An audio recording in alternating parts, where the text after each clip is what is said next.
turnaround, Frank. I mean, you obviously take credit for the changes and you made them quick and decisively. On the flip side, did you get it a bit wrong to start with? No, I don't think we got it wrong because, when you go and play as you did at Tottenham last week, you probably would have questioned my sanity if I'd have come to Arsenal, maybe played 4 and it went that way in the first half hour. For me, the main thing in the first half an hour wasn't the tactics, it was the spirit and the fight of the team. They were quicker, we were lethargic, they were brave, we weren't, we were nervous. So that was the main thing.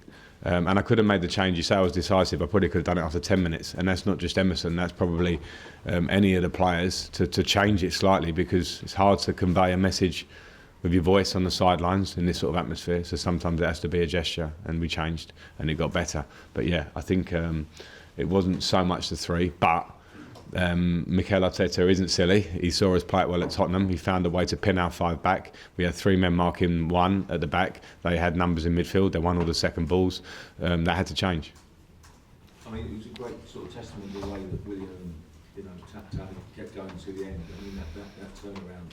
Yeah. Something about the spirit in the players. Yeah, and it's. I don't want to stand here and sit here and declare that we're full of spirit because we haven't done it enough this season. So it's a great sign for us and a message for the players. Now we've won that game to see the difference it makes from turning up to a game at this level and with this atmosphere and not having it and then having it in the second half. And we had it to the end, the fight, the desire to keep pushing and keep pushing. We controlled everything, every part of the second half other than a couple of breakaways. But with us at the minute, you do worry, are we going to score? That's been our problem at home, control, but we're not going to score. It took maybe a bit of a mistake from their point of view for us to get the goal, and maybe that was the belief. And then, yeah, Willie and Tammy had the energy and the nous to get the goal. You could see in the tunnel before the second half that the players were quite animated with each other. And I think Tomori and Zuma came on the pitch still chatting.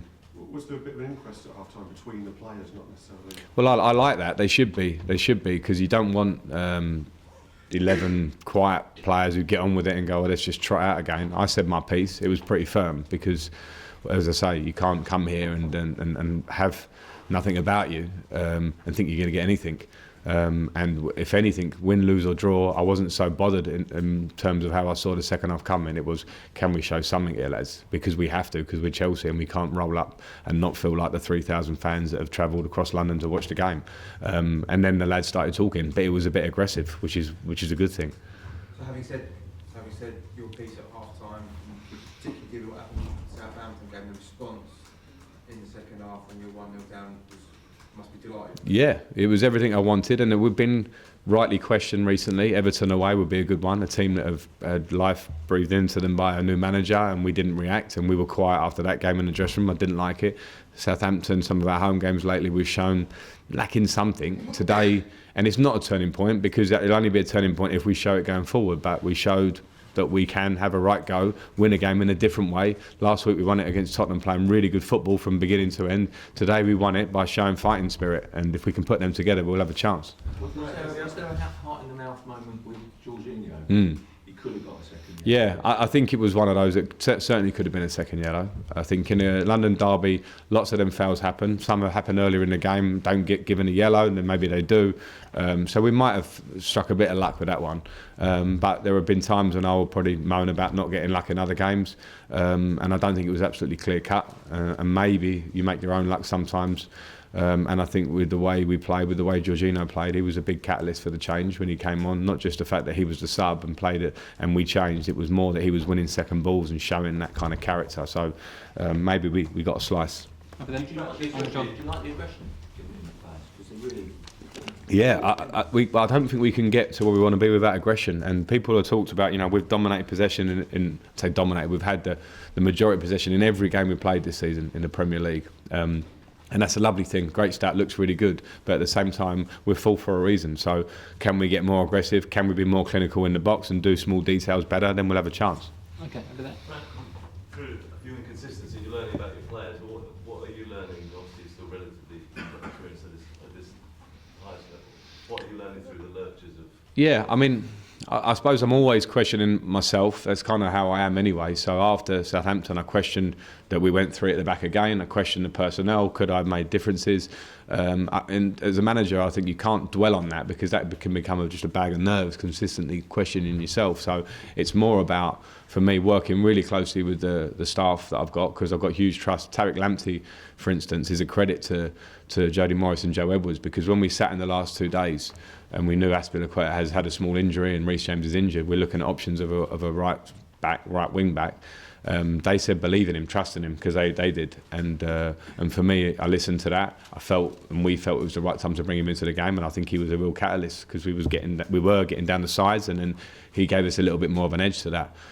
So I learn consistently. There's not one thing I can tell you that I learned, but I learned probably to listen closely to the staff, try and be firm when you make decisions, and always question yourself. And I suppose you learn as well that when you lose, like we did at Southampton, the important thing after that loss is to wake up the next morning and think about Arsenal, and try and not be too up and down, and try and be a bit level, because otherwise it's not good for your health.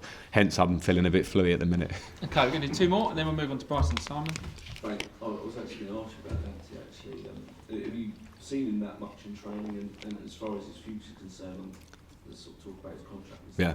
That performance that shows that he's got a future at Chelsea. Well, we'll see, because he's talking with the club, and hopefully he feels a bit of love for today, the fact that we've parachuted him in. He was actually on his Christmas break, and we called him in yesterday. He trained and played.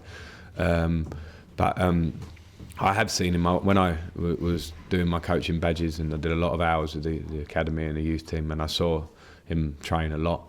And I know that he's got a different dimension as a right-sided right back or wing back. Pace, low centre of gravity, can go by people, and of course he wants to work on his end product and all the last bits. But my question to Jody when he came on was, has he got the confidence and the personality to deal with it? It's a tough game to come on there when there's responsibility to try and turn it. And Jody was like, yeah, no problem. And when he drove inside and slipped Tammy in, I thought it was a great example of someone coming on a bit fearless, and sometimes you get that with youth. Okay, Nick, last one in this section. Frank, how important for Tammy, his development confidence, will it be to have a goal against the so-called Big Six? Yeah, I think it hopefully will help him for sure, because he's a goal scorer. His numbers are great this year, we know that. I think they can get even better, and will do. But yeah, I thought Tottenham last week, he showed everything you want to see out of him other than the goals, and people will always look at, have you scored against Big Six and all that stuff. I get that from the outside, but I've got no doubt that he will do. And as he develops, he'll do that even more. And yeah, I think today will help him going forward. And just the fact that it was Tammy, but yeah. Kept his head. Yeah, and that's the beauty of Tammy, that he will never hide or shirk trying to get in there again. He's constantly wanting to get in the box and be hungry. You know, that sounds like that should be the norm for strikers, but I think with a young striker, when he doesn't get his shot away quick enough for me on the first chance when David blocks it, but happy to get there, and also had a second where he swiveled and shot. I think was a good bit of skill. Okay, right, we'll pause there. That's our